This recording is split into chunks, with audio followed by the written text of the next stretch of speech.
اب میں دعوت خطاب دوں گا آج کی تقریب کے معزز مہمان مقرر جناب ڈاکٹر عرفان احمد خان صاحب کو کہ وہ تشریف لائیں اور اردو ادب میں پاکستان اور عالمگیریت کے بارے میں اظہار خیال فرمائیں۔ سب سے پہلے میں ظفر علی خان ٹرسٹ کے چیئرمین خالد محمود صاحب کا شکر گزار ہوں کہ انہوں نے مختلف ٹاپکس پہ ایسے لیکچر کروائے ہیں کہ اگر ان کو کتابی صورت میں مرتب کیا جائے تو بہت ہی اعلیٰ قسم کی کتاب بن سکتی ہے۔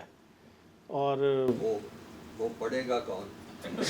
چلیں کم از کم میں تو پڑھوں گا، تو کچھ پڑھنے والوں کو ای بک بھی ہو سکتی ہے، ای بک بھی ہو سکتی ہے، صرف ہم کل چھپوا دیں گے۔ ٹھیک ہے، تھینک یو سر۔ تو یہ ٹاپک میں نے لیا تھا پاکستانیت اردو ادب میں اور گلوبلائزیشن۔ تو پاکستانیت جو ہے وہ لٹریچر میں آپ کو نظر آئی جاتی ہوگی، گلوبلائزیشن کہیں کہیں آپ کو نظر آتی ہے۔ تو گلوبلائزیشن جو ہے وہ سب سے پہلے تو مشہور کیا گیا جی دنیا گلوبل ویلیج ہے۔ تو گلوبل ویلیج جو ہے وہ اگر انسانوں کے آنے جانے پہ کوئی پابندیاں آسان کی جاتی تو پھر ہم مانتے کہ گلوبلائزیشن کا کوئی لوگوں کو فائدہ ہوا ہے، یا امپورٹ ایکسپورٹ یا جو کوئی اور چیزیں ہیں اس میں کوئی فرق نظر آتا ہے۔ گلوبل ویلیج تو پہلے بھی انہی کے لیے، انہی لوگوں کے لیے، طاقتوروں کے لیے تھا، اب بھی طاقتوروں کے لیے ہے۔ تو اس میں یہ ہے جیسے ہم باہر سے چیزیں زیادہ منگواتے ہیں، ایکسپورٹ کم کرتے ہیں، وہی ہے کہ ہم نے بھی لٹریچر کے اندر بھی باہر سے چیزیں منگوائی ہیں، زیادہ ٹرانسلیٹ زیادہ کی ہیں۔ ہمارے لٹریچر کو دنیا میں کوئی اتنا وہ مقام نہیں دیا گیا، نہ ہی انہوں نے کوئی فنڈنگ کیا کہ بھی اردو کو ہم نے ٹرانسلیٹ کرنا ہے انگلش میں یا دوسری زبانوں میں۔ تو اس میں اب سب سے بڑی بات آپ کو آج بتانے لگا ہوں کہ اقبال اور ٹیگور کا بڑا تنازع ہوا تھا۔ ٹیگور کو جب نوبل پرائز ملا ہے نا تو تمام مسلمانوں نے بڑا نا شور مچایا کہ جی اقبال کو ملنا چاہیے تھا۔ تو اس میں یہ ہے کہ ٹیگور جو ہے وہ اب جب اکثریت کی ہم بات کرتے ہیں کہ اکثریت جو ہوتی ہے اس کی ماننی چاہیے، تو اکثریت تو ہندوؤں کی تھی، تو ٹیگور بنگالیوں کی بھی نمائندگی کر رہا تھا اور ہندوؤں کی بھی۔ جی، تو اقبال جو تھے انہوں نے امت مسلمہ کو جگایا، وہ لوگوں کو اچھا نہیں لگا کہ کیوں جگایا ان کو، تو یہ اس وجہ سے ایک ٹسل چل رہی تھی دنیا کے اندر ان کے حوالے سے۔ تو ویسے بھی انہوں نے خواب دیکھا لیکن تعبیر نہیں دیکھی اقبال نے، یعنی کہ 38 میں فوت ہو گئے تھے وہ، تو وہ کچھ معاملات ایسے ہوئے۔ تو لیکن ٹیگور کو ہم یہ نہیں کہتے کہ ٹیگور کو غلط ہوا ہے یا یہ وہ قابل بندہ نہیں تھا۔ اب ٹیگور کو میں نے اس کی وہ گیتانجلی بھی پڑھی ہے، اور لیکن اس کا ایک جملہ سنے تاج محل کے حوالے سے ٹیگور کا۔ اقبال کو تو ہم ڈسکس کرتے رہتے ہیں، وہ ہمارے قومی شاعر ہیں، تو ٹیگور کا جملہ ہے، یہ تاج محل کی تقریبات ہو رہی تھیں کوئی 150 سالہ یا 200 سالہ انگریز کے دور میں، تو انہوں نے ایک مقابلہ کروایا پورے ہندوستان میں کہ جی اس کے اوپر کوئی تاج محل پہ آرٹیکل لکھ کے بھیجیں۔ وہ کوئی 3,500 ہزار آرٹیکل آ گئے، تو اس میں ابھی وہ سارٹنگ ہی کر رہے تھے کہ کس کو انعام دینا ہے۔ تو ٹیگور اخبار میں اشتہار پڑھ رہا تھا، اس میں لکھا ہوا تھا کہ جی اس کے مضمون بھیجیں۔ اس نے ایسے ہی موڈ میں آ کے نا تو اس نے کہا مضمون تو میں نہیں لکھ سکتا، اس نے ایک جملہ لکھ کے بھیج دیا۔ وہ جب کمیٹی سارے مضمون دیکھ رہی تو وہ جملہ ٹیگور کا بھی لیٹر آیا دیکھا، انہوں نے کہا یہ تو جملہ جو ہے یہ سارے مضامین پہ بھاری ہے۔ وہ جملہ اب سن لیں، تاج محل محبت کی آنکھ سے ٹپکا ہوا وہ آنسو ہے جو وقت کے رخسار پہ جم گیا ہے۔ یہ اس نے جملہ ایسا لکھا کہ پورے اس کی شہرت اور زیادہ پھیل گئی، اور وہ جو سارے مضمون آئے تھے 3,500 ہزار وہ ریجیکٹ ہو گئے، اس کو وہاں سے بھی انعام ملا تھا۔ پھر اس نے ایک آشرم بنایا ہوا تھا جس میں پوری دنیا کے لوگ آتے تھے، تو اس کی جو تھی نا یعنی کہ پبلک ریلیشننگ وہ بہت زیادہ تھی اقبال کی نسبت۔ تو اس کے بعد پھر جب مسلمانوں نے شور مچایا کہ بھی اقبال کو نہیں ملا، تو اس پہ انہوں نے نوبل پرائز کمیٹی نے اور ایسے جس کو کہتے ہیں نا عذر گناہ بدتر از گناہ، انہوں نے ایسا عذر پیش کیا، کہتے ہیں ہم اردو کو زبان ہی نہیں کنسیڈر کرتے، یہ ملغوبہ ہے۔ تو پھر اس کمیٹی کو کون بتایا جا کے کہ بھی یہ جو ملغوبہ جو بنا کے دیا وہ بھی انگریزوں نے بنا کے دیا، اور انگریزی بذات خود ملغوبہ ہے مختلف زبانوں کا۔ تو یعنی کہ دیکھیں کہ مسلمانوں کو ڈپرائیو کرنے کے لیے وہ کیسے کیسے طریقے اختیار کرتے ہیں. تو گلوبلائزیشن سمجھ لیں، میں نے جو ناول نگاری کا آغاز خود کیا اس میں بھی گلوبلائزیشن ہے. اس میں یہ ہے کہ میرا پہلا ناول تھا غازہ خور، تو اس کے اندر آدھا ناول جو ہے وہ امریکہ اور پوری دنیا کے بارے میں ہے، اس کے بعد آدھا ناول پاکستان کے. تو گلوبلائزیشن تو میں نے اس میں پیش کی ہے. پھر میرا دوسرا جو ناول ہے آدھی روٹی کافی ہے، اس کے اندر بھی ہندوستان، سری لنکا اور اس طرح ذکر ہے. تو گلوبلائزیشن کو میں نے بڑی خوش دلی سے قبول کیا کہ ہونی چاہیے، ایسا منظرنامہ پیش کرنا چاہیے کہ جس میں تمام دنیا کی باتیں ہوں یا تمام دنیا کو ڈسکس کریں. اچھا، اب مشہور بہت زیادہ ہیں یہ باتیں کہ اس زمین پہ، کائنات پہ 3 زمانے آئے ہیں: پتھر کا زمانہ، دھات کا زمانہ، پلاسٹک کا زمانہ. تو میں نے اپنے طور پہ سوشل انداز میں یا ایک رائٹر کے طور پہ جو غور کیا اس میں یہ ہے کہ 3 زمانے اور آئے ہیں.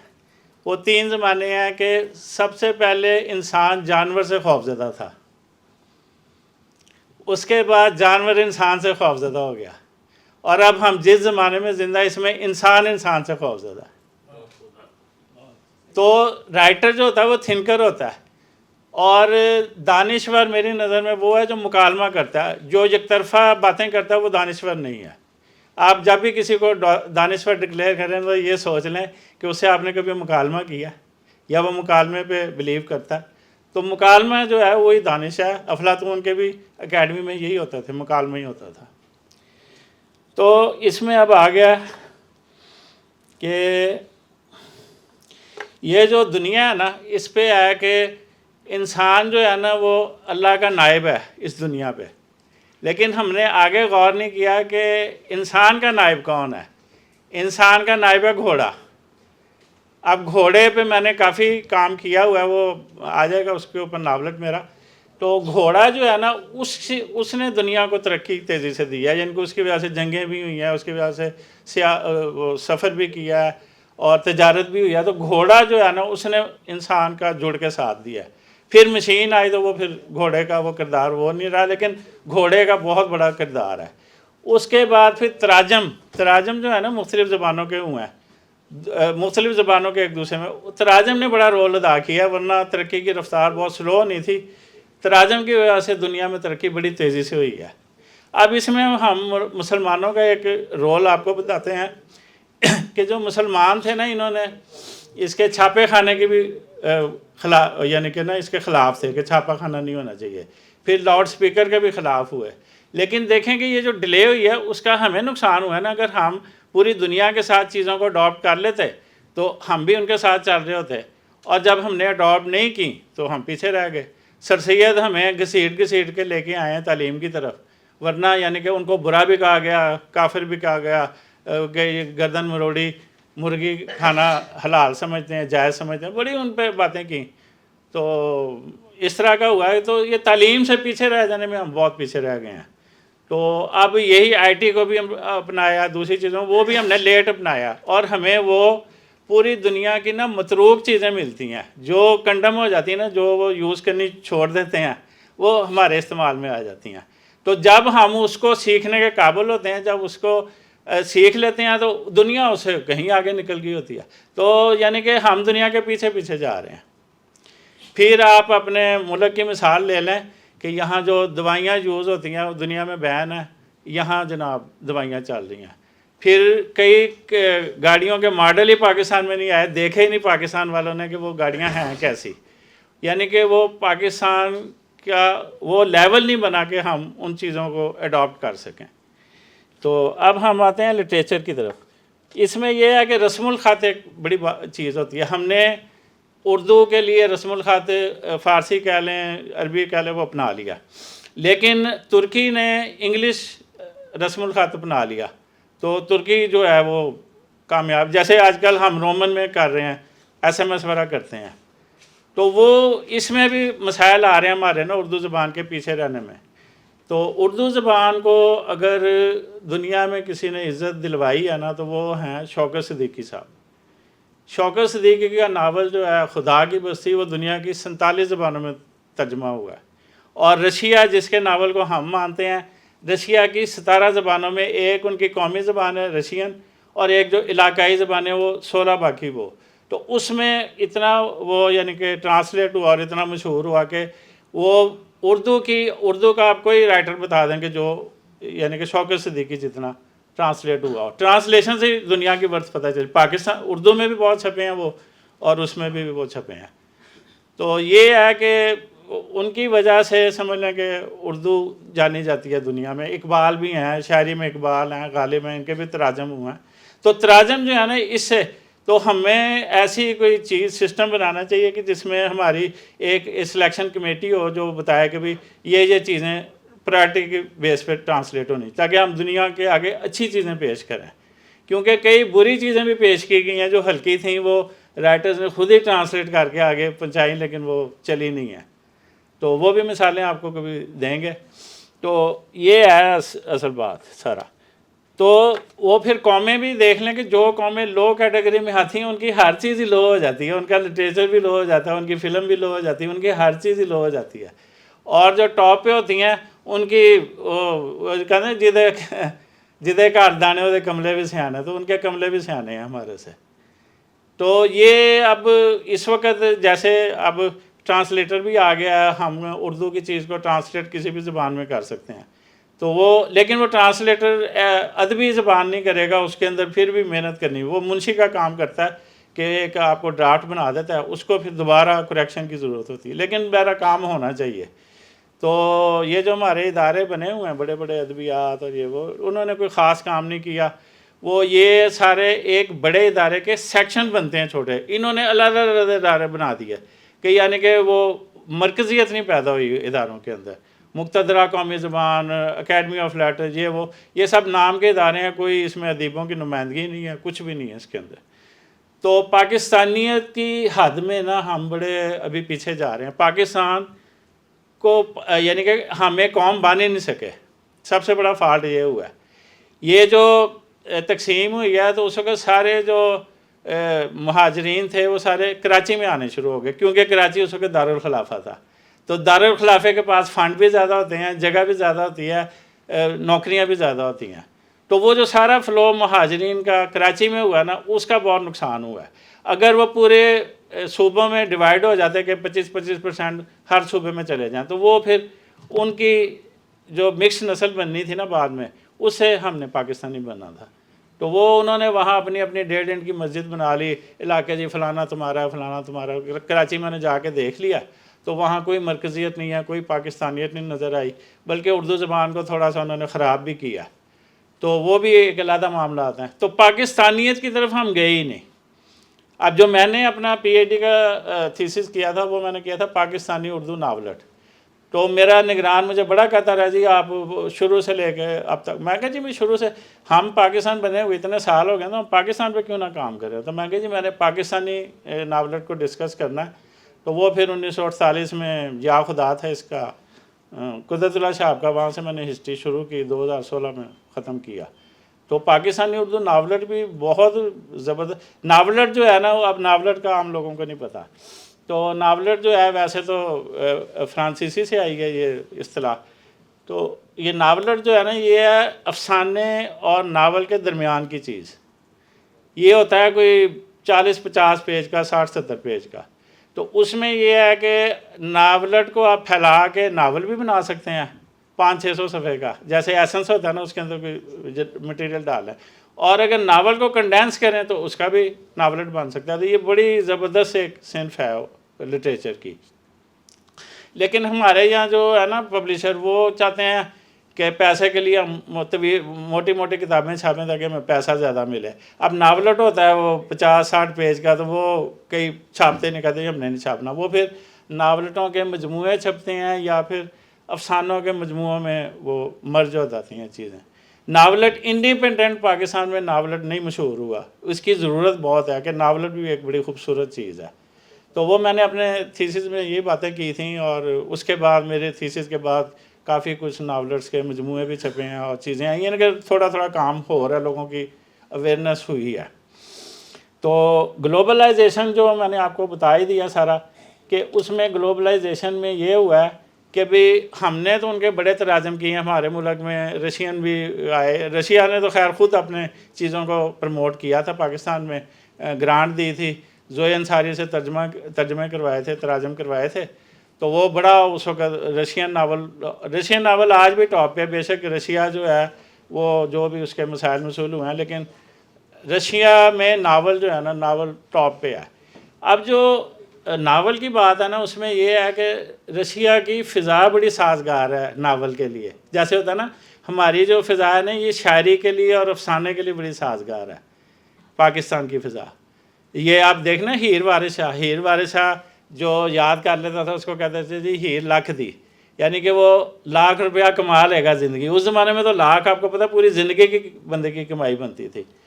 تو ہمارا شاعری کا بڑا رجحان ہے ہمارے ملک کا، یا بولیاں سننے کا، یا وہ جیسے موسم ہے ہمارے نا اس طرح کے۔ تو ناول جو ہے نا، ناول کو سازگار ہے موسم رشیا کا، کیونکہ وہاں 10 سال سردی پڑتی ہے، 10 مہینے سردی پڑتی ہے، برف کے اندر ریڈر بھی کمرے میں گھس کے آتش دان روشن کر کے ناول پڑھ رہا ہوتا ہے، اور رائٹر بھی اندر بیٹھ کے لکھ رہا ہوتا ہے۔ تو رشیا کی فضا جو ہے نا، وہ آئیڈیا آج بھی امریکہ مختلف چیزوں میں آگے ہوگا، لیکن وہ ناول کو بیٹ نہیں کر سکا، رشین ناول کو، تو اس کی لیڈ ہے۔ پھر آپ دیکھ لیں کہ چائنا کتنے معاملے میں آگے ہو گیا، لیکن ابھی تک اس کا لٹریچر ہمارے نالج میں نہیں آیا کہ ان کا بڑا ناول نگار کون ہے، ناول نگار کون ہے، افسانہ نگار۔ ہم چائنا کے بارے میں ابھی بھی کچھ نہیں جانتے، صرف ان کی پروڈکٹ جانتے ہیں، لیکن ہم نے ویسے ان کو لٹریچر میں نہیں ہم نے ان کو دیکھا۔ تو اس میں لٹریچر میں بھی ان کے ساتھ نا ہمیں کافی تعاون کی ضرورت ہے چائنا کے ساتھ۔ تو گلوبلائزیشن جو ہے نا ہمارے، وہی میں نے بتایا کہ یک طرفہ رہی ہے کہ ہم نے ان کے تراجم جیسے خشونت سنگھ ہے، پھر اور کافی رائٹر ہیں انگلش کے، سارے ٹرانسلیٹ ہوئے ہیں۔ پھر ٹرانسلیشن ہماری ایسی ہے کہ یہاں ٹرانسلیٹ ہوتی ہے نا چیز، تو وہ ہماری علاقائی زبانوں میں سب سے بڑی زبان ہے سندھی، وہ سارے جو تراجم ہوتے ہیں نا ہمارے انگلش والے، اس کو وہ اپنے سندھی میں کر لیتے ہیں۔ تو سندھی زبان جو ہے لوکل ہماری اردو زبان کے بعد سب سے زیادہ، یعنی کہ لوکل زبانوں میں بڑی پاورفل زبان، بہت پڑھتے ہیں وہ۔ تو میں سندھ جا بھی چکا ہوں، آنکھوں سے بھی دیکھا ہے۔ تو اب یہ گلوبلائزیشن جو ہے نا، اس کے تقاضے پورے نہیں ہو رہے، یعنی کہ ہمیں اس کا نا کوئی گرانٹ ہمیں وہ کسی زمانے میں وہ دیتے تھے اس کے لیے زراعت کے نام پہ، ان کو پتا تھا یہ ڈبو دیں گے پیسہ، تو جہاں ہم ڈبوتے ہیں نا پیسہ، وہ بڑی خوشی سے دیتے ہیں کہ یار ڈوبتا جائے، کیونکہ جو قرضہ دینے والا تھا نا اس کی سائیکی ہوتی ہے کہ یہ برباد ہو جائے، جس کو میں قرضہ دے رہا ہوں نا یہ اٹھ نہ سکے۔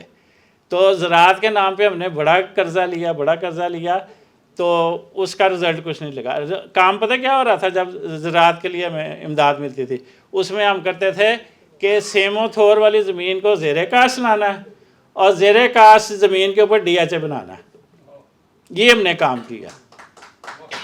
تو وہ جنہوں نے ہمیں قرضے دیے جو بھی تھے، ورلڈ بینک تھا، آئی ایم ایف، بھیس بدل کے ڈاکو آتے ہیں، تو وہ بڑے خوش ہوئے کہ یار یہ تو بڑا ہمارا ایجنڈا کامیاب جا رہا ہے۔ تو اب ڈی ایچ اے کی آپ کو بتا دیتا ہوں کہ یہ جو گجرا والا ڈی ایچ اے ہے، اس کی وجہ سے چاول ہمارا کم ہو گیا، باسمتی جو اوریجنل چاول تھا۔ اور یہ ڈی ایچ اے سرگودا کے تو نام میں بھی ڈی ایچ اے ہے نا، سرگودا آپ نام پڑھیں تو اینڈ پہ ڈی ایچ اے آتا ہے۔ تو سرگودا میں کنو شارٹ ہو گیا جو ایکسپورٹ ہوتا تھا، اور اس کے بعد تیسرا مینگو ملتان، وہ بھی شارٹ ہو گیا۔